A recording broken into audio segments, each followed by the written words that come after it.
toutes, aujourd'hui on se retrouve pour le tag Crazy About Nail Polish. Donc c'est un tag que j'avais très envie de faire contrairement à celui sur les rouges à lèvres. Parce que j'ai très peu de rouges à lèvres, en fait j'en ai 3. Contrairement au vernis à ongles. Donc on va commencer avec la première question qui est: combien de vernis à ongles as-tu? Alors je viens de les compter, j'en ai 82, ce qui est relativement beaucoup. Beaucoup trop. Mais voilà, j'adore trop les vernis à ongles et je peux pas m'empêcher de m'en acheter parce qu'il y a plein de couleurs que j'ai pas et que j'adore et je me dis oh ça ferait un super beau truc avec ça et du coup il faut que je l'achète pour faire un truc avec les deux. Enfin bref, c'est un cercle vicieux. Question numéro 2, alors c'est: à quel âge as-tu commencé à porter du vernis à ongles? Alors je crois que c'était aux alentours de 14 ans, voilà. J'ai commencé à en mettre assez tard je trouve. Mais voilà, en fait je commence vraiment à en mettre régulièrement et à me passionner pour ça depuis, mettons, 3-4 ans. Question numéro 3, quel est le vernis dont tu ne pourrais pas te passer? Alors c'est un peu tout cuit mais c'est celui-ci. En fait c'est une base top coat. C'est le 3 in Shine Nail Care Fortifying Base et Top Coat de chez Kiko qui vaut 5,90€ il me semble. Et qui est vraiment super en fait, il protège vraiment bien les ongles, autant en base qu'en top coat il est parfait. Franchement moi je trouve que mes vernis ongles tiennent énormément plus longtemps avec celui-là. Genre bien une semaine voire 2 semaines complètes comme ça, en ayant fait un nail art avec plusieurs couleurs, ça tient nickel. Moi j'adore ce truc. Question numéro 4, montre-nous un vernis que tu utilises pour te démarquer. Alors c'est celui-ci, c'est le Quick Dry Nail Lacquer de chez Kiko en 10 ml et c'est la teinte numéro 856. Alors en fait c'est un bleu irisé qui est très joli, mais en fait je ne sais pas si c'est à cause du Quick Dry ou parce qu'il est à paillettes. Il s'enlève très mal et en plus il laisse des taches sur les ongles, genre il fait les ongles orange après. Du coup il est pas top et je l'utilise rarement, mais c'est vrai que je suis absolument fan de cette couleur. Question numéro 5, quels sont les vernis que tu as achetés? Alors quasiment tous, en fait les seuls vernis que je n'ai pas achetés c'est les Kelly Brook parce que c'est ma mère qui les a achetés à H&M et qui me les a ramenés. Les 3 de chez Chanel qu'on m'a offert en fait. Et tous les... non, il y a aussi tous les péguissages que mon papa m'a offert pour mon anniversaire de cette année. Et il y a de L'Oréal Paris qu'on m'a offert également. Question numéro 6, quel vernis regrettes-tu d'avoir acheté? Alors il y en a 2. Tout d'abord c'est celui-ci et c'est un OPI, ce qui me fait assez mal niveau prix parce qu'il est quand même à 14€. Et en fait c'est la teinte Till the Cows Come Home, donc c'est un bleu très clair en fait, à paillettes. Et je le voyais pas aussi clair, je voulais plus un truc genre couleur jean. Et en fait je me rends compte qu'il est trop clair et que j'aime pas en fait, tout simplement, voilà donc... je sais pas quoi en faire, je sais pas si je le garde ou si je le revends, je sais pas.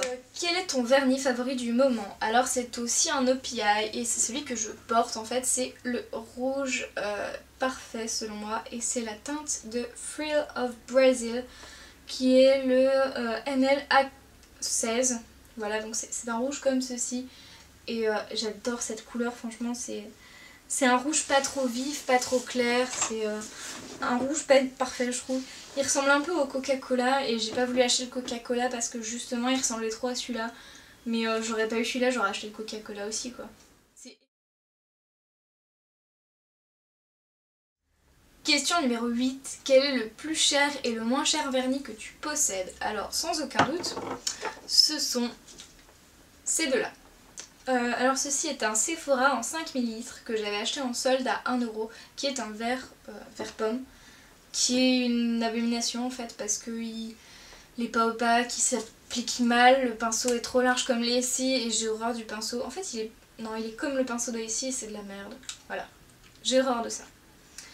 Donc voilà, et le deuxième, donc le plus cher, c'est un vernis Chanel. Alors j'en ai 3, je vais pas vous montrer les 3, mais ceci est le premier que j'ai eu. Donc c'est la teinte 483 qui s'appelle Vendetta. Donc chez Chanel on a un petit emballage en carton comme ça, avec le vernis comme ceci, la marque Chanel bien évidemment. Et il s'ouvre encore, et là on a enfin le pinceau avec le vernis. Alors ils sont pas top non plus, ça fait un peu flacon de chimie je trouve, j'aime bien, c'est fun. Donc en fait c'est un violet foncé très foncé à paillettes qui est génial pour les soirées. Et ce que j'ai à reprocher au vernis Chanel, hormis leur prix parce que c'est extra cher de mettre 25 € dans un vernis à ongles, quand même, mais vu qu'on me l'a offert, bon d'accord, voilà. Ce que j'ai à leur reprocher c'est qu'ils sont trop... Ils se craquellent facilement en fait. Clairement c'est un vernis qui s'écaille très vite, beaucoup trop vite pour le prix, c'est une médiocre qualité je trouve. Cependant ils ont un avantage certain, c'est qu'ils s'appliquent en couches très très fines. Mais vraiment, c'est incroyable la finesse du truc. Vous pouvez mettre 4 couches, c'est une finesse de... une couche de chez Kiko et encore quoi. Du coup voilà, et en l'occurrence par contre je n'aime pas non plus le pinceau parce que je le trouve beaucoup trop fin. Donc je me suis décidée à enfin arrêter d'acheter des vernis Chanel ou qu'on me les offre. Sauf un parce qu'il y a le 657 numéro azuré je crois qui est juste un bleu magnifique et merveilleux que je rêve d'avoir. Et voilà, c'est juste pour la couleur que je retrouverai jamais ailleurs. Mais sans ça je ne rachèterai pas de vernis Chanel. Question numéro 9. Est-ce que tu adores, aimes ou addictes les vernis à ongles? Vu ma collection, je pense qu'on peut clairement dire que je suis addict aux vernis à ongles. Voilà, sans aucun doute, sans aucun détour. Question 10. Quels vernis te font penser à quelqu'un de spécial? Alors les Kelly-Brook me font penser à ma maman. Pareil pour les Chanel, c'est mes parents. Pour tout ce qui est les péguissages, c'est mon papa. Pour les L'Oréal, c'est mon chéri et sa famille. Et je crois que c'est tout. Ouais, c'est tout. Voilà, ce tag est maintenant terminé. Je vous laisse avec quelques petites images de fin sur toute ma collection de vernis, leur rangement, etc. Et je vous laisse dès maintenant pour une prochaine vidéo. Ciao ciao!